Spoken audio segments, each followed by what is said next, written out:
It was a bloodbath. Yes, following the Fed's hike of the Fed fund rate by 75 basis points, 0.75%, as expected, the markets did not like the Fed's comments nor the move. The market participants believe that the Fed does not have a handle on inflation. The Fed's favorite measure of inflation, personal consumption expenditures, needs to get down to 2%, according to Jerome Powell, from its 4.5% level that they feel they will arrive at the end of this year, to talk about normalcy in the markets. Bloodbath means interest rates are the highest they've been in the last 14 years. That's why I'm going to repeat my motto again. You marry the property and you only date the interest rate. The Fed fund rate is overnight money borrowed between banks.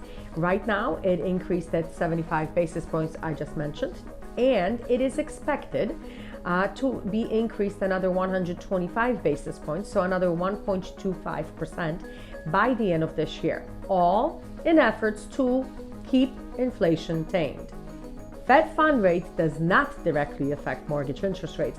Our mortgage interest rates worsened because of the commentary and the lack of confidence in Fed's efforts, at least for the time being. In other news, however, and that goes to that statement I just said of marrying the property, low housing inventories are supporting prices still going higher. Even though existing home sales were down 0.4% from July to August for a 4.8 million annualized pace, property values did continue pushing. The bottom line is the activity on the market that did slow down a bit, but prices are still being supported by the levels of demand we see. This is the new household creation by first-time home buyers. CoreLogic's single-family rent report says that single-family rent prices remain elevated. They're at 12.6% higher than the year before.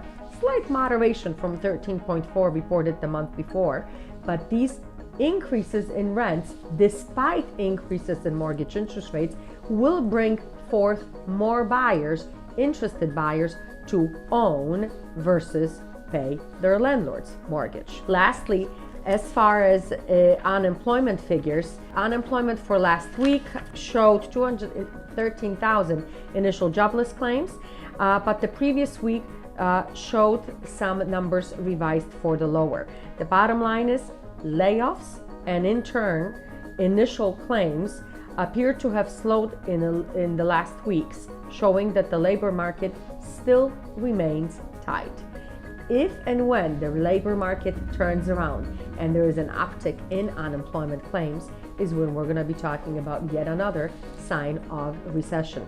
Speaking of recession, Fannie Mae's chief economist says that by the end of Q2 of 2023, we should be seeing interest rates right under 5% again, and that's when we will be ready to refinance your property that you purchased today.